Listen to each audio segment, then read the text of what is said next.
નમસ્તે dear students. ચાલો આજે આપણે ધોરણ 10 મેથ્સ ચેપ્ટર નંબર 10 જે આપણે સર્કલ શરૂ કરેલું હતું, ઓકે, એ સર્કલના ભાગ નંબર 2, ઓકે, એ પાર્ટમાં તમારું હાર્દિક સ્વાગત છે. આપણે ખાસ ઇમ્પોર્ટન્ટ વાતો પણ આજે કરવાના છીએ. ખાસ તમને એટલો આગ્રહ છે મારો કે આ બધું જ ફેરબુકની અંદર નોટ કરી લેજો. બોર્ડ વર્ક જેટલું પણ છે અહીંયા દેખાય છે તમને એટલું, ઓકે.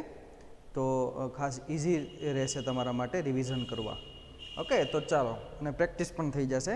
તો શરૂ કરીએ છીએ આપણે અધૂરી વાતો વર્તુળ વિશેની, ઓકે. 10.3 એ આપણો ટોપિક છે અત્યારનો હાલનો, ઓકે. આ 10.3 એ જે ટોપિક છે એ શું છે તો કે સમતલના કોઈ બિંદુમાંથી વર્તુળના સ્પર્શકની સંખ્યા આગળ કરી ગયા છીએ. બસ એનું કન્ક્લુઝન આપણે અહીંયા મેળવીએ છીએ. શું છે તમે જોઈ શકો છો, 3 વસ્તુ છે: સમતલ અને વર્તુળ. એક સમતલની અંદર કોઈ વર્તુળ છે અને વર્તુળ પર સમતલ પરનું કોઈ બિંદુ છે, ઓકે. તો કઈ પરિસ્થિતિ નિર્માણ થશે, એનું એડ્રેસિંગ કરવું હોય તો પહેલી વાત કોનું એડ્રેસ ફાઇન્ડ કરવું પડે, એ બિંદુ ક્યાં છે તે. એ બિંદુ વર્તુળનો અંદરનો ભાગ છે કે વર્તુળ પરનો ભાગ છે કે વર્તુળની બહારનો ભાગ છે. આ 3 કિસ્સાઓ બને છે. આ 3 કિસ્સાના આધાર ઉપર એના અલગ અલગ રિઝલ્ટ મળે છે અને સ્પર્શકોની સંખ્યા મળે છે. કાલે જ આગલા લેક્ચરમાં જ વાત કરેલી છે આપણે, ઓકે. શું વાત કરેલી છે? જો વર્તુળની અંદરનો ભાગ તે બિંદુ હોય, ઓકે, તો શું થશે? વર્તુળને કોઈ સ્પર્શક મળશે નહીં, એ માત્ર છેદિકા હશે, તમને ખ્યાલ છે. બીજી વાત, વર્તુળની ઉપર હશે તો એક જ સ્પર્શક મળશે, ઓકે. કારણ કે રેખા અને વર્તુળ પરનું એક જ બિંદુ સામાન્ય બિંદુ હશે, તો એ એક જ આપણને જે રેખા મળે છે એ એક જ સ્પર્શક હશે વર્તુળનો, ઓકે. અને વર્તુળની બહાર જો કોઈ બિંદુ હશે તો એના ઉપરથી વર્તુળને વધારેમાં વધારે 2 જ સ્પર્શકો મળે છે. એ અહીં તમે જોઈ શકો છો, ઓકે. તો 3 વાત મેં અહીં લખેલી છે, okay. First, second and third 3 લખેલી છે, ઓકે. તો એ રિવિઝનનો પાર્ટ જ હતો. આગળ વધીએ છીએ. ખૂબ સરસ વાત છે, વર્તુળના સ્પર્શકની લંબાઈ. ઘણા બધા દાખલાઓ પૂછાશે તમને, ઓકે, ઇઝી મેનરમાં. એ પાયથાગોરસના પ્રમેયથી તમે સાબિત કરી શકશો, ઓકે.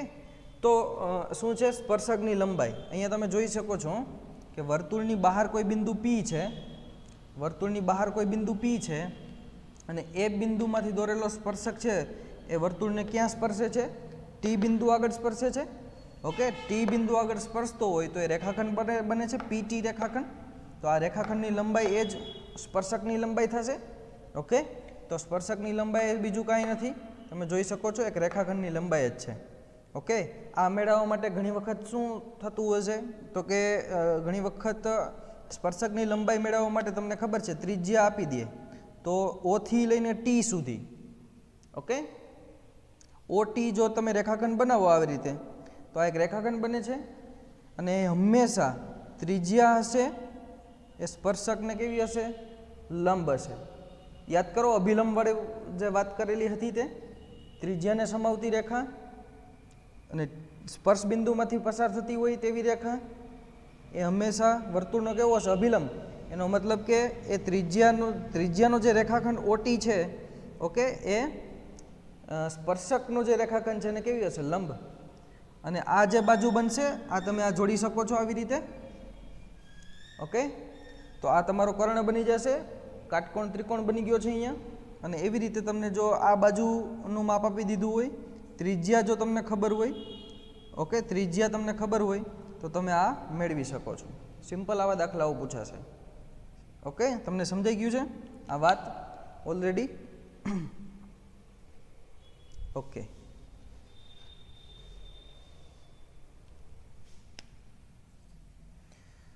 તો સિમ્પલી આ કોન્સેપ્ટ તમને ખ્યાલ આવી ગયો. અથવા કોઈ પણ સ્પર્શકની લંબાઈ આપી હોય, ત્રિજ્યા શોધવાની કીધી હોય તો કોઈ પણ એક ક્વોન્ટિટી તમે મેળવી શકો છો પાયથાગોરસનો થિયરમ લગાડીને, ઓકે. ચાલો આગળ વધીએ છીએ. સમકેન્દ્રી વર્તુળો વિશે સમજવાનું છે, ઓકે. સમકેન્દ્રી વર્તુળ નામ છે એવું જ ત્યાં રચના છે.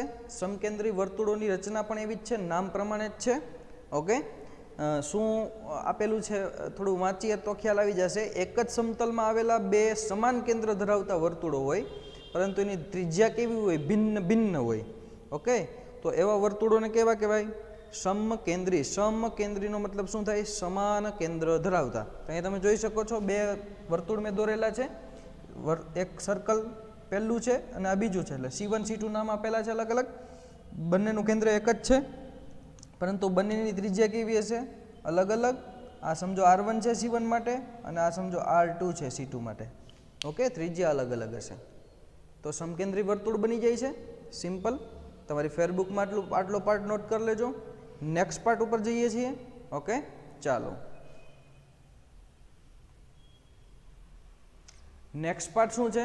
ખૂબ સરસ છે, અને અહીંયા જે ઉદ્ભવતી 3 પરિસ્થિતિઓ છે એ ખૂબ જ કામની છે. તમે ફેરબુકમાં નોટ કરજો. બે વર્તુળો છે, એનો છેદ કેવી રીતે મળે?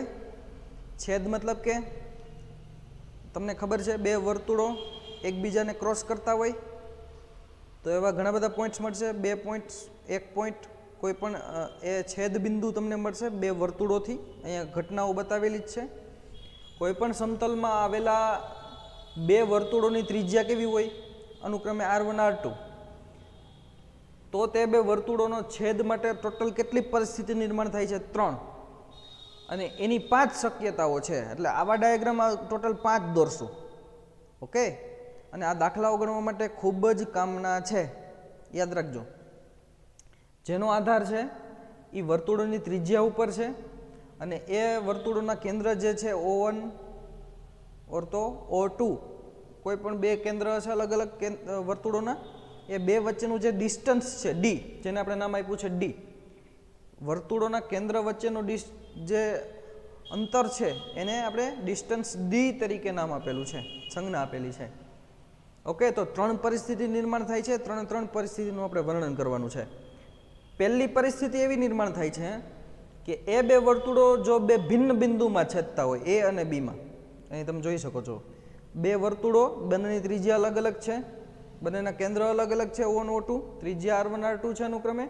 અને એ બે વર્તુળો જ્યારે છેદે છે ત્યારે બે બિંદુઓમાં છેદે છે, A અને B બિંદુમાં. તો ત્યારે પરિસ્થિતિ જે નિર્માણ થાય છે તે અહીં તમે જોઈ શકો છો. અને એ બંને વર્તુળોના કેન્દ્ર વચ્ચેનું જે અંતર છે D, ઓકે, એ પણ તમે અહીંયા જોઈ શકો છો. અહીં તમે જોઈ શકો છો આ અંતર D છે, R1 છે, R2 છે. અહીંયા આપણે એક ટ્રાયંગલ એટલે કે ત્રિકોણ પણ બનાવેલો છે. ઓકે, તો સિમ્પલ અહીંયા તમે ઘણી બધી વાત આ ત્રિકોણના આધાર ઉપર, ત્રિકોણના ગુણધર્મના આધાર ઉપર તમે અહીંયા કોઈ પણ આ અંતર માપવાનું કીધું હોય, ત્રિજ્યા આપેલી હોય તો તમે માપી શકો છો. ઓકે, એનીવે આગળ વધીએ છીએ. એના માટેનો જે આ વાત છે ઇમ્પોર્ટન્ટ બોક્સમાં, બરોબર છે, એ વાત ઇમ્પોર્ટન્ટ છે. અહીં તમે જોઈ શકો છો D છે, D આ જે અંતર છે એ બંને ત્રિજ્યાઓની બાદબાકી કરશો, R1 માંથી R2 બાદ કરશો. અને એ મોડ લીધેલું છે. મોડ એટલે જો એ બાદબાકી ઋણ આવે તો એને તમારે ધન બનાવી દેવાની છે. ઓકે, કારણ કે અહીં તમે સિમ્પલી જોઈ શકો છો R1 ત્રિજ્યાવાળું વર્તુળ છે એ નાનું છે, એટલે કે ત્રિજ્યા R1 નાની હશે કોના કમ્પેરમાં? R2 કરતા. ઓકે, તો હંમેશા R1 માંથી R2 બાદ થશે તો એ ઋણ જ આવશે, તો એને ધન ગણી લેવાનું છે. તો એનાથી વધારે આવશે D. તમે ત્રિજ્યા R1 માંથી R2 બાદ કરશો અને જે સંખ્યા તમને ધન મળશે એનાથી જે આ અંતર છે કેન્દ્ર વચ્ચેનું D, એ કેવું હશે? વધારે. અને એ બંને ત્રિજ્યાઓનો સરવાળો કરશો તો એનાથી એ અંતર કેવું હશે? ઓછું. તો આ વાત છે યાદ રાખવાની છે. વિકલ્પમાં પણ પૂછાઈ શકે છે, 1 માર્કમાં, MCQમાં પણ. ઓકે, આ વાત તમને પૂછાઈ શકે છે. તો તમારે ઓપ્શન આ ચોઈસ કરવાનો થાય. બીજી શું ઘટના બને છે? બીજી શું પરિસ્થિતિ નિર્માણ થઈ છે? તો કે બે વર્તુળો છે એ કોઈ એક જ બિંદુમાં છેદતા હોય તો એવી બે ઘટના બને છે. એક તો એ તમે જોઈ શકો છો બહારથી સ્પર્શતા હોય ઓર તો છેદતા હોય, અને બીજી એક પરિસ્થિતિ આપણે આગળ જોઈશું કે એ અંદરથી સ્પર્શતા હોય. ઓકે, તો એક જ પરિસ્થિતિમાં બે શક્યતાઓ છે. એક શું છે? બહારથી જે આ ઘટના દેખાય છે એ બહારથી ઘટના છે, બરાબર છે, પહેલી ઘટના છે, આ ઘટના છે બહારવાળી. તો તમે જોઈ શકો છો બે વર્તુળો, ત્રિજ્યા અલગ અલગ છે, બંનેના કેન્દ્ર અલગ અલગ છે. ઓકે, બંને એક બિંદુ P આગળ સ્પર્શે છે અને બંનેના કેન્દ્ર વચ્ચેનું અંતર અહીંયા આપેલું છે D. તો અહીં તમે જોઈ શકો છો સિમ્પલી આ D કેટલું થશે, R1 + R2 જોઈ શકો છો તમે. ઓકે, તો આનાથી વિરોધાભાસીમાં આપણે આગળ જોઈએ છીએ, આનાથી વિરુદ્ધ શું થશે. ઓકે, ચાલો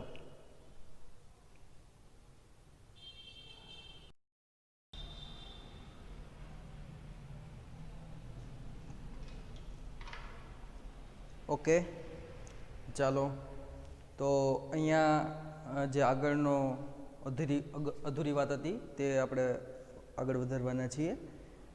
શું વાત હતી? ઓકે, આપણે જે બીજો કિસ્સો જોવાના હતા તે જોયું આપણે.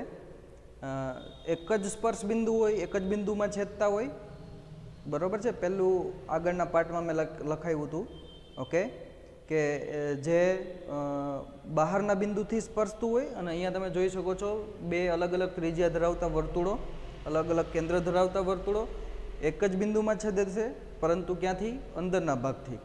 ઓકે, તો આ એ રચના છે, તમે જોઈ શકો છો અહીંયા. બંને અલગ અલગ કેન્દ્ર છે, ત્રિજ્યા પણ અલગ અલગ છે બંનેની. જે મોટું સર્કલ છે એની ત્રિજ્યા R2 છે, એનું કેન્દ્ર O2 છે. જે અંદર રહેલું જે નાનું વર્તુળ છે એની ત્રિજ્યા કેટલી છે? R1, એનું કેન્દ્ર કેટલું છે? O1. તો અહીં તમે જોઈ શકો છો O1 O2 રેખાખંડ બને છે.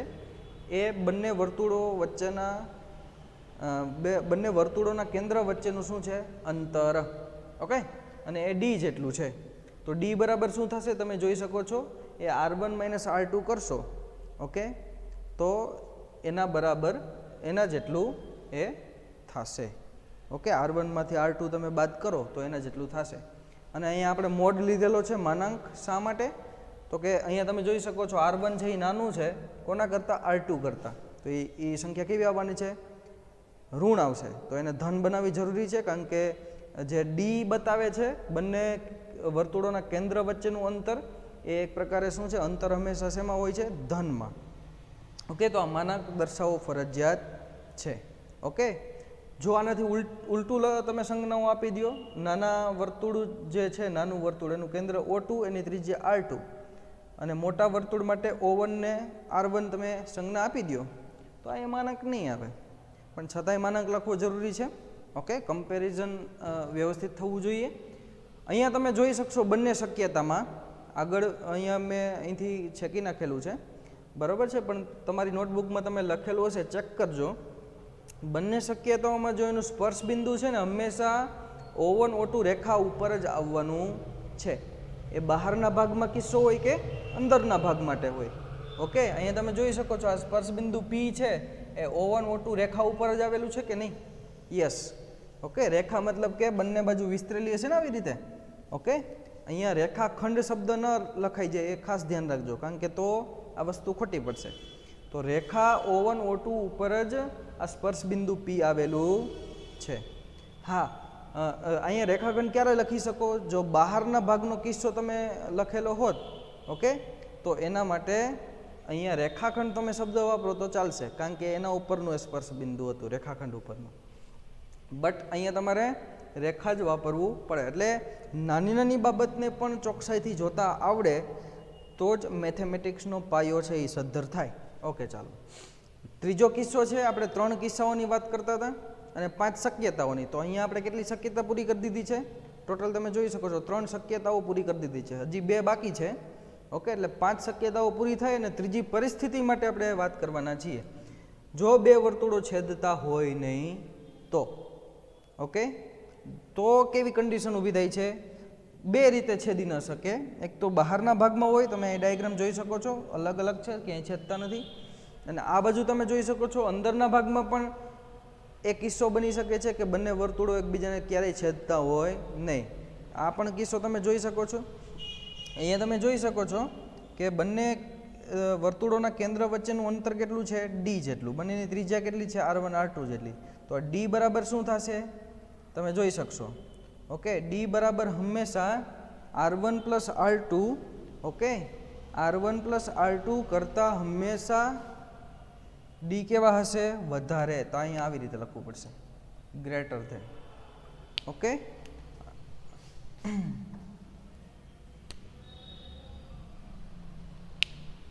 ડી છે એ R1 પ્લસ R2 કરો છો તો એના અહીંયા તમે જોઈ શકો છો O1 થી અહીંયા સુધીનું ડિસ્ટન્સ છે કેટલું છે? R1. O2 થી લઈને અહીંયા સુધીનું જે ડિસ્ટન્સ છે કેટલું છે? R2. તો આ બંનેનો સરવાળો કરો તો આટલી જે અંતર છે આટલું અંતર એ તો વધુ જ મળે છે, એટલે કે ડી હંમેશા R1 પ્લસ R2 કરતાં પણ વધારે હશે. ઓકે, ક્લિયર થઈ ગયું? અહીંયા જોતા જ તમને ખ્યાલ આવે છે. અને આ કિસ્સો કોના માટે હતો? બહારના ભાગ માટે વર્તુળો છેદતા ન હોય તો. હવે અંદરના ભાગ માટે વાત કરીએ છીએ કે અંદરના ભાગમાં જો કોઈ વર્તુળ હોય, ઓકે, કોઈ એક વર્તુળની અંદર કોઈ બીજું વર્તુળ હોય અને છતાં પણ છેદતું નથી, તો એ કિસ્સો આપણે અહીંયા જોવાના છીએ. ઓકે, તમે જોઈ શકો છો એક્ઝેક્ટલી દોરેલું છે. મોટું વર્તુળ છે O1 એનું કેન્દ્ર છે, R1 એની ત્રિજ્યા છે. નાનું વર્તુળ છે O2 એનું કેન્દ્ર છે, R2 એની ત્રિજ્યા છે. અને બંને O1 O2 રેખાખંડ વચ્ચેનું અંતર કેટલું છે? ડી જેટલું. એ મેં અહીંયા બતાવેલું છે. તો અહીંયા તમે R1 માંથી R2 બાદ કરશો, એનાથી પણ ઓછું તમારું ડી હંમેશા હોવાનું છે. ઓકે, ડી મતલબ કે જે distance between two centres of circles, okay, એ તમારું કેવું હોવાનું છે? હંમેશા ઓછું. કોના કરતાં? તો કે R1 માંથી R2 ની બાદબાકી કરો છતાં પણ એનાથી ઓછું મળશે. એ દેખીતી રીતે અહીંયા દેખાય જ છે. R1 ને તમે આ બાજુ લંબાવો, ઓકે, R1 ને તમે અહીંયા સુધી લંબાવો, તમે જોઈ શકો છો આવી રીતે R1 ને આમ લંબાવો, એમાંથી R2 બાદ કરો તો અહીંયા ને અહીંયા એ જે ડિસ્ટન્સ વધે છે, ઓકે, એના ઉપરથી તમે સાબિત કરી શકો છો. ઓકે, તો આ વાત કમ્પ્લીટ થઈ ગઈ અંદરના ભાગ માટે. ખાસ આ બધા જે વાતો છે, આ બધી વાતો બોક્સમાં એ ખાસ યાદ રાખજો. ઓકે, તો અંદરના ભાગ માટે થઈ ગયું. ટોટલ 5 શક્યતાઓ પૂરી થઈ છે. તમને ગમે એ રીતે પૂછાય, ઓપ્શન્સમાં પૂછાય અથવા તો એના ઉપરથી દાખલાઓ પૂછાય તો એ તમે કરી શકશો. ઓકે, હવે નેક્સ્ટ કોન્સેપ્ટ છે અહીંયા બે વર્તુળોના સામાન્ય સ્પર્શક. ખૂબ અગત્યનું છે અને બહુ મજાનું છે. જેવી રીતે આ 5 વાતો જોઈ એવી રીતે આપણે જોવાના છીએ. બે વર્તુળોના સામાન્ય સ્પર્શકનો મતલબ શું? બે વર્તુળ હોય છતાં પણ એનો સ્પર્શક કેવો હોય? સામાન્ય. ઓકે, દાખલા તરીકે જો અહીંયા હું બનાવી શકું છું. આ છે P સ્પર્શ બિંદુ છે, તો સિમ્પલ. ઓકે, અહીંયા હું સ્પર્શક દોરી દઉં તો એ બંને વર્તુળ માટે સામાન્ય સ્પર્શક થઈ જશે. તમે જોઈ શકો છો આવી રીતે હું અહીંયા સ્પર્શક ડ્રો કરી દઉં આવી રીતે. ઓકે, તો આ બંને વર્તુળ માટે સામાન્ય સ્પર્શક થઈ જાય છે. એવી જ કંઈક વાત છે. એવી રેખા કે જે આપેલ બંને વર્તુળો માટે સ્પર્શક હોય અને એવી સિંગલ રેખા એક જ હોય કોમન, તેવી રેખાને તે વર્તુળોનો સામાન્ય સ્પર્શક કહેવાય.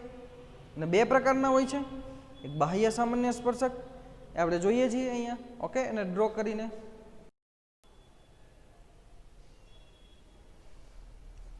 ઓકે, બાહ્ય સામાન્ય સ્પર્શક અહીંયા મેં દોરેલો છે. બાહ્ય સામાન્ય સ્પર્શક તમે જોઈ શકો છો. બે વર્તુળો છે, ઓકે, એ બંને વર્તુળો માટે આ સ્પર્શક જો સામાન્ય છે. રેખા AB એ સ્પર્શક છે, બંનેને એક એક બિંદુએ સ્પર્શે છે અને સામાન્ય છે. ઓકે, આ તમે જોઈ શકો છો. એવી રીતે નીચેના ભાગમાં પણ એક સ્પર્શક બને છે જે સામાન્ય હોય છે. ઓકે, અને એ CD જે રેખા છે એ રેખા એ સામાન્ય સ્પર્શક છે બંને વર્તુળો માટે. ઓકે, તો આ બંને સામાન્ય સ્પર્શક છે, તમે જોઈ શકો છો. ઓકે, તો આ બાહ્ય સામાન્ય સ્પર્શક છે. તો અહીંયા જોવાની શું વસ્તુ છે? તો કે અહીંયા તમે જોઈ શકો છો આ સ્પર્શક છે. ઓકે, AB જે રેખા છે એ સ્પર્શક છે બંને વર્તુળો માટે. તો એ સ્પર્શકની કોઈ એક બાજુએ જ જો બંને કેન્દ્ર આવેલા છે. આ સ્પર્શક માટે પણ એવું જ થાય છે. O1 ને O2 બંને કેન્દ્રો છે એ સ્પર્શક CD જે સ્પર્શક છે એની એક બાજુએ જ આવેલા છે, ઉપરની બાજુ. AB સ્પર્શકની નીચેની બાજુ બે કેન્દ્રો આવેલા છે. ટૂંકમાં એક જ બાજુએ આવેલા હોય. શું છે? જો બે વર્તુળોના કેન્દ્રો તેમના સામાન્ય સ્પર્શકની એક જ બાજુએ આવેલા હોય તો તેવા સામાન્ય સ્પર્શકને કેવો કહેવાય છે? બાહ્ય સામાન્ય સ્પર્શક કહેવાય છે. એવી રીતે આંતરિક સામાન્ય સ્પર્શક, ઓકે, એ અહીંયા દોરેલો છે, તમે જોઈ શકો છો. કઈ રીતે દોરવાનું છે તો કે આનાથી એકદમ વિરુદ્ધવાત. બંને જે વર્તુળો છે, બંને વર્તુળોના કેન્દ્રો છે એ જે તે સામાન્ય સ્પર્શકની બંને વિરુદ્ધ બાજુએ આવેલા છે. તમે જોઈ શકો છો અહીંયા PQ અને RS એ બંને જે રેખાઓ છે એ PQ જે રેખા છે એ બંને કેન્દ્રો માટે સામાન્ય સ્પર્શક છે, તમે જોઈ શકો છો. પરંતુ બંને વર્તુળોના કેન્દ્રો જો PQ જે રેખા છે એની અલગ અલગ બાજુએ આવેલા છે, વિરુદ્ધ બાજુએ. એક રાઈટ હેન્ડ સાઈડ ઉપર છે કેન્દ્ર, તો એક એ સ્પર્શકની લેફ્ટ હેન્ડ સાઈડ ઉપર છે. એવી રીતે આ રેખા માટે પણ જોઈ શકો છો, RS રેખા જે સ્પર્શક છે. ઓકે, બંને કેન્દ્રો છે કેવા છે, અલગ અલગ બાજુએ, એટલે કે વિરુદ્ધ બાજુએ આવેલા છે. ઓકે, તો સિમ્પલ આની જેમ પણ તમે લખી શકો છો. જો બે વર્તુળોના કેન્દ્રો તેમના સામાન્ય સ્પર્શકની વિરુદ્ધ બાજુએ આવેલા હોય તેવા સામાન્ય સ્પર્શકને આંતરિક સામાન્ય સ્પર્શક કહેવાય છે. તો અહીંયા તમે બદલીને આ વાક્ય જાતે જ લખી લેજો, એ હવે હું અલગથી લખતો નથી. ઓકે, સમજાય છે તમને? તો કમ્પ્લીટલી આ વાત પૂરી થઈ ગઈ. ઓકે, આગળ ઉપર જઈએ છીએ. એક નવો ટોપિક છે, બે વર્તુળોના સ્પર્શ બિંદુ એ સામાન્ય સ્પર્શક. ઓકે, તો આ પણ આપણે જોઈ લઈએ.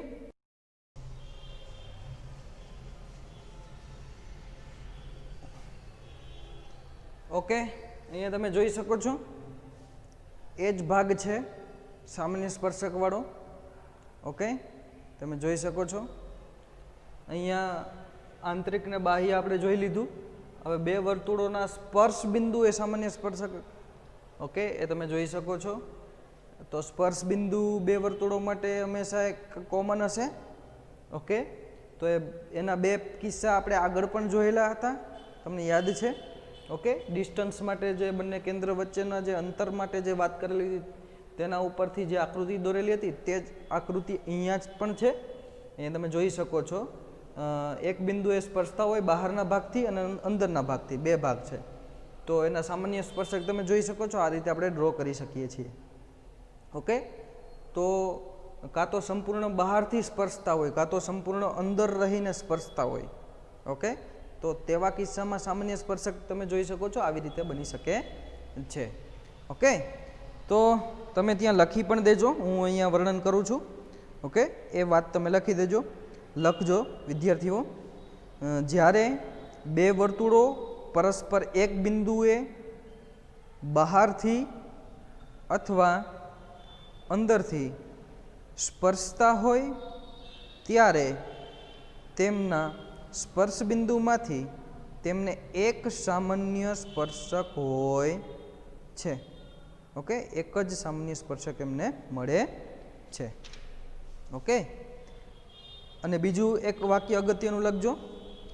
જો બે વર્તુળો પૈકી એક વર્તુળ સંપૂર્ણતઃ બીજા વર્તુળના અંદરના ભાગમાં હોય તો તેમને એક પણ સામાન્ય સ્પર્શક નથી.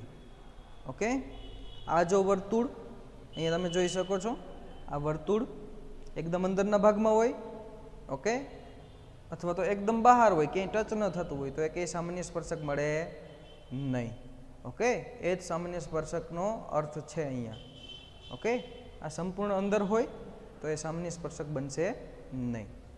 ઓકે, તો આ વાત તમને ક્લિયર થઈ ગઈ છે. ઓકે, અને દરેક કિસ્સામાં સ્પર્શકોની સંખ્યા કેટલી મળે છે એ પણ જોવું અગત્યનું છે. ઓકે, દાખલા તરીકે તમે જોઈ શકો છો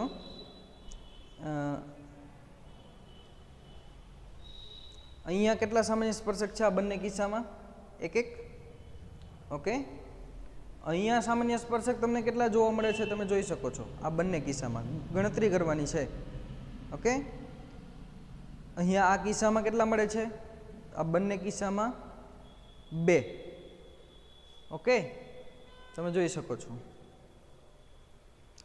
હજી પણ આ કિસ્સાની અંદર હજી સ્પર્શકો મળી શકે છે ગણતરી કરીએ તો.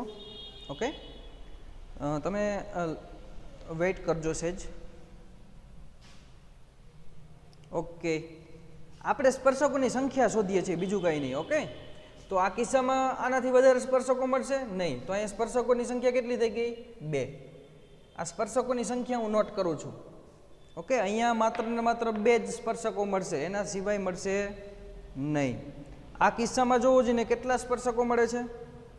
ઓકે, આ કિસ્સામાં અહીંયા 2 તો છે, હજુ પણ મળી શકે છે ને. અહીંયા આ રીતે તમે ડ્રો કરી શકો છો સામાન્ય સ્પર્શકો. ઓકે, આ રીતે તમને મળશે અહીંયા સ્પર્શક. તો આ 1 થઈ ગયો, હજી આ 3 ટોટલ, અને એવી રીતે અહીંયા પણ થઈ જશે. ઓકે, આ જે સ્પર્શક છે તમે જોઈ શકો છો, ટોટલ 4 સ્પર્શક છે અહીંયા. નોટ ડાઉન કરી લેજો. અહીંયા કેટલા છે? 1 જ છે. આ નોટ ડાઉન કરજો. અહીંયા પણ તમે જોઈ શકો છો 1 જ મળશે. સિમ્પલ છે, 1 જ મળશે અહીંયા પણ. અને એક કિસ્સો આપણે હમણાં વર્ણન કરીને જે લખાવેલું છે, જો આ સર્કલ છે સંપૂર્ણતઃ અંદર હોય તો સિમ્પલ છે, એના માટે કોઈ સ્પર્શક મળશે જ નહીં, તો 0 થઈ જશે. સ્પર્શકોની સંખ્યા તમને ખ્યાલ આવી ગયો. ઓકે,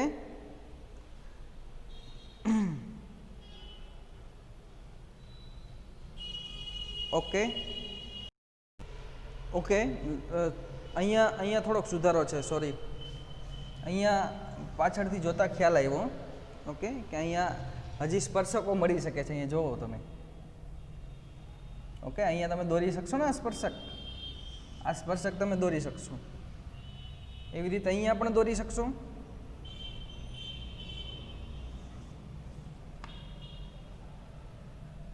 આ સ્પર્શક પણ તમે દોરી શકશો. તો અહીંયા ટોટલ કેટલા થઈ ગયા છે? 3, 1, 4 અને 2. બરોબર છે. 3, 1, 4 અને 2, અને 1 તમારી પાસે આવશે 0. ઓકે, 0. તો ને આ બધી આકૃતિઓ જાણીતી જ છે. આ બધી આકૃતિ માટે આ બંને આના કેન્દ્ર વચ્ચેનું જે અંતર છે આપણે નોટ કરેલું હતું. બરાબર છે. આ બધા માટે જે અંતર D છે, આ બધા માટે અંતર D એ આપણે આગળના જે કોન્સેપ્ટની વાત કરેલી હતી એમાં આ બધા અંતર D છે આપણે શોધેલા હતા. ઓકે, તો એ પણ આપણે અહીંયા લખી દઈ શકીએ છીએ દરેક આકૃતિ માટે. ઓકે, પહેલી આકૃતિ માટે D કેટલું છે તમે વિચારી શકો છો. પહેલી આકૃતિ માટે D, ઓકે, આપણે આ લખેલું હતું, D greater or less R1 minus R2 માનાંકમાં R1 પ્લસ R2. બરોબર. આના માટે આવી રીતે મળતું હતું. તો તમને વિકલ્પમાં પણ પૂછાય. ઓકે, તમને વિકલ્પમાં પણ પૂછાઈ શકે છે કે જ્યાં D છે, ઓકે, એ આવી રીતે હોય તો એના માટે કેટલા સ્પર્શકો મળે? તો તમારે એઝ્યુમ કરવું પડશે 2 મળશે સ્પર્શકો. ઓકે, આના માટે D આપણે લખેલું હતું, D એ હંમેશા વધારે હશે, R1 પ્લસ R2 કરતાં પણ વધારે હશે. આ આપણે લખેલું હતું. ઓકે, આપણે લખેલું હતું આ પણ. તો જ્યારે આવો કિસ્સો હશે, ઓકે, R1 પ્લસ R2 કરતાં પણ D જ્યારે વધારે હોય તો એના માટે સ્પર્શકોની સંખ્યા કેટલી છે? 4. અહીંયા આપણે આના માટે શું લખી શકીએ છીએ? D બરાબર તમે લખી શકો છો R1 પ્લસ R2. એ તમે સિમ્પલ જોઈ શકો છો. અને એના માટે સ્પર્શકોની સંખ્યા કેટલી છે? 3. અહીંયા D બરાબર કેટલું છે? R1 માઇનસ R2, અને માનાંકમાં લખશું. ઓકે, તો એના માટે સ્પર્શકની સંખ્યા કેટલી છે? 1. ઓકે, અને હજી એક કિસ્સો આપણે દોરી શકીએ છીએ અહીંયા. એ કિસ્સો હું તમને દોરી પણ દઉં, કે જો અહીંયા દોરી દઉં છું. જો કોઈ વર્તુળી સંપૂર્ણતઃ બીજા વર્તુળના અંદરના ભાગમાં હોય તો ત્યાં સ્પર્શકની સંખ્યા કેવી મળે છે? ઓકે, આવી રીતે આપણે દોરેલું હતું, તમને યાદ છે. 2 કેન્દ્ર O1 O2, સોરી O2 લખશું આપણે. ઓકે, એના 2 વચ્ચેનું ડિસ્ટન્સ D હતું. અને આને એક પણ સામાન્ય સ્પર્શક નથી, તમે જોઈ શકો છો. 0 છે સામાન્ય સ્પર્શક, 0 છે. Okay, complete. અને આના માટે D તમે કેટલું લખેલું હતું? D લેસ ધેન છે R1 માઇનસ R2 કરતાં પણ એ ઓછું હશે. આના માટે ડી તમે આવું લખેલું હતું, તમને યાદ છે. ઓકે, તો ટોટલ 5 વાતો થઈ ગઈ, 4 દોરેલી હતી અને છેલ્લે લાસ્ટમાં દોરેલી. આ 5 વાતો માટે આપણે શું શું ફાઇન કરેલું છે? વર્તુળોનો છેદના કિસ્સા, એના સામાન્ય સ્પર્શકો અને સામાન્ય સ્પર્શકોની સંખ્યા, આ ત્રણેય કમ્બાઈન છે. ઓકે, હવે સામાન્ય સ્પર્શકની લંબાઈ જોઈશું, પરંતુ આના પછીના લેક્ચરમાં. ઓકે, સામાન્ય સ્પર્શકની લંબાઈ જોઈશું આના પછીના લેક્ચરમાં. ઓકે, તો ત્યાં સુધી have a nice day. Check કરજો, ટ્રાય કરજો. ઓકે, રિવિઝન કરજો અને બધું જ નોટ કરી લેજો. ઓકે, તો ત્યાં સુધી નમસ્તે.